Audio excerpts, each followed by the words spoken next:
Well, welcome back to another edition of How to Climb High Mountains for Beginners. And today we'll be going over choosing and pre-planning the right mountain to climb for your skills and your abilities.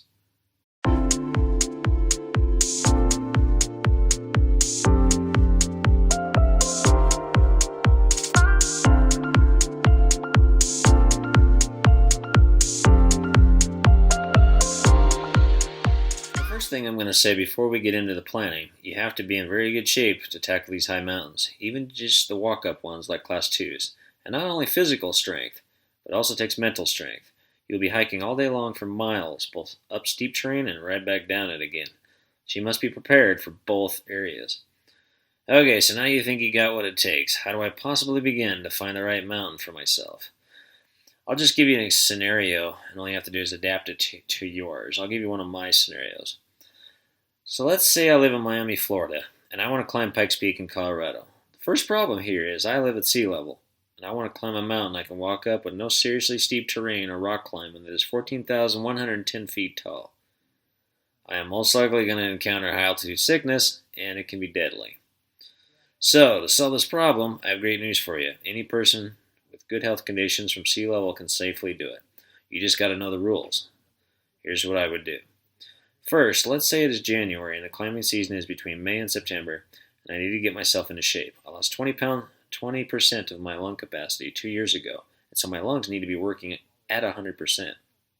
True story, actually, because I got cancer and had to get back into shape before I climbed Pikes Peak again, only 2 months after I finished my chemo. Now, I know it's going to take several months of slowly increasing the intensity of my workouts until I am in the best shape of my life once again. While I'm training, I'm looking for a mountain to climb. This does 3 things. 1, I need to be booking airline tickets, hotel, rental car, etc. for let's say June, and be thinking about weather conditions. They are always changing, and if I only have a 1-day window, I'll probably only stand a 50% chance of permissible weather conditions to climb that day. So I recommend several day window to give you the best conditions possible. You only got one shot at this, unless you have a ton of money and time to sit around and wait for a week or so for clear skies and slow wind speeds. Now, if I'm climbing in June, there's still often snow around and it's still cooler at high altitudes, so I'd pick hiking boots that are a little more waterproof than breathable.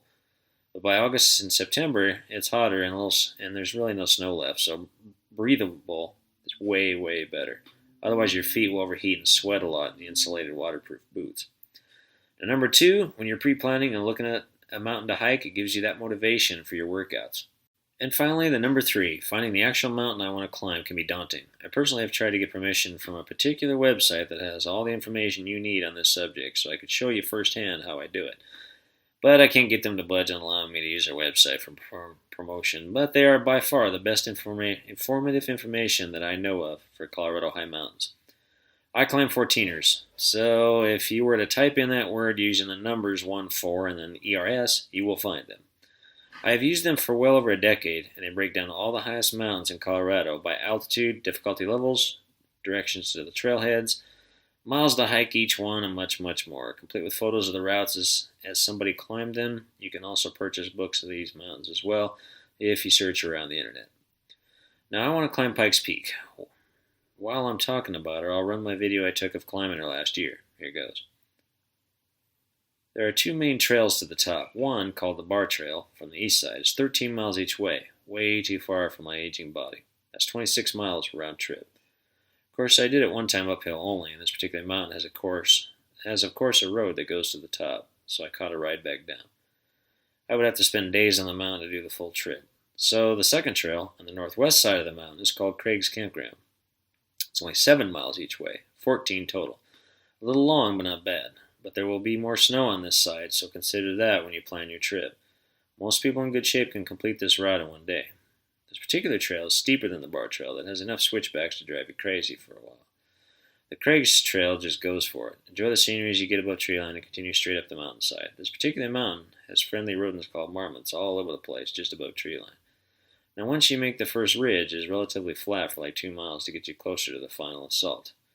This area is around 13,000 feet to 13,500, crossing the Pikes Peak Highway a couple times and hiking next to the road for another mile before the final push to the top.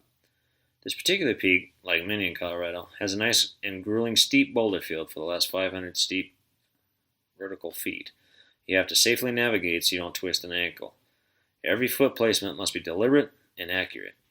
Trail finding is essential to keep you out of bad areas. One of the things you want to know is definitely stay west of the ridge. East side is full of cliffs. Eventually, the angle of the slope decreases, you run right into the road and walk the final flat area to the buildings at the top. She's got a huge area, enough room for a parking lot, several buildings, unlike most peaks that are the size of your living room. Absolutely stunning views and well worth all the exercise, planning, and torture it took to get to the top.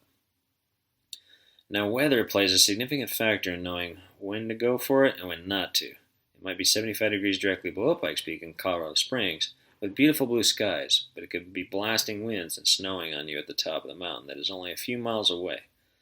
It may be 13 miles by trail, but only 5 miles horizontally and 1.5 miles higher. I live only 30 miles away, and I've seen it happen often. In fact, a few weeks back, it was only 39 degrees about halfway up the mountain and spitting snow, but Colorado Springs, down below, was 65 degrees and out in the sun.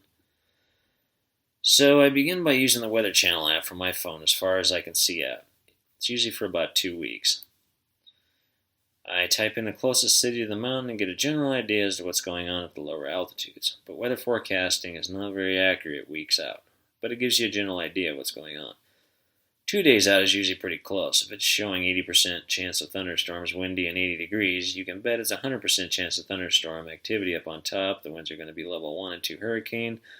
You could get pelted by hail, and lightning is probably going to kill you. So next, when I'm a week out from my planned climb, I use a website called Mountain/Forecast.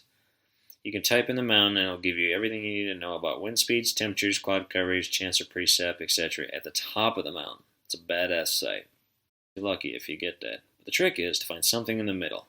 Now, temperatures vary greatly at times, so you got to make sure you have the right amount of clothing available. You might see 45-50 degrees in the morning when you start your hike, but later on, when you're above tree line in the summertime, it can easily get up into the 70s and 80s. When you're in the sun in the afternoon, at high altitude and on the leeward side of the mountains where the winds aren't hitting you. But then when you reach a ridge, or turn a corner, or a big cloud comes over, the temperatures can suddenly plummet 20-30 degrees and the winds are blasting you in the face. So you walk around the next corner into the sun again and it reverses. Weather does strange things at high altitude. It's aggressive at times, so you got to be prepared. You don't want to be sweating all hard, then suddenly freezing your butt off, because that's dangerous, right? Or getting too cold, which can be dangerous as well. It's hard to heat back up again. It's okay to be lightly sweating, but excessive sweating dehydrates you anyway, and it requires more water than normal to stay hydrated. The trick is to shed and add clothing when you need to stay comfortable. Remember, the more you sweat, the more you'll need to replace it, or the mind and body don't work too well. You also need to keep an eye on the sky as you're climbing the mountain. I've gotten bit before, thankfully, but not chewed up, swallowed, or spit out. Here's a photo I took when a sudden fast-moving thunderstorm built up behind me. All I saw at the moment in front of me was the beautiful, slowly darkening, clear blue sky above me and out in front of me. I was doing the right things, concentrating on each step in the snow with the crampons. I was making sure I had good traction, monitoring my heart rate, and leg fatigue. I'll talk about how to do all this stuff later in another video. When suddenly from behind me and above me, I heard an extremely loud crack, lightning. I turned around to witness a massive, dark, billowing giant cloud coming right at me from a mere half a mile away. Its base was probably 1,000 feet below me, and the top was like 20,000 feet taller than me. Surrounded by cliffs, there was no time to turn around.